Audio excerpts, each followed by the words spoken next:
Let's say you run a quality team at a food processing plant, and you've been tracking defect rates on a packaging line for years using weekly Pareto charts.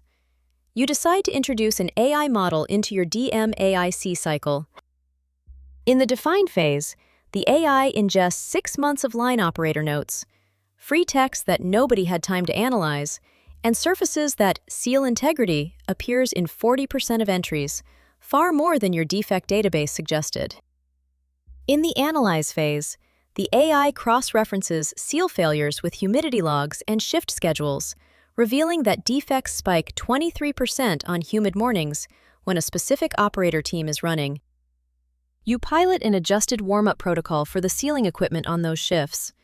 Defects drop by 15% in 2 weeks.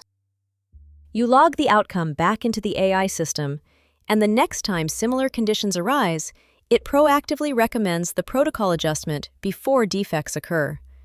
That is AI-powered continuous improvement in action.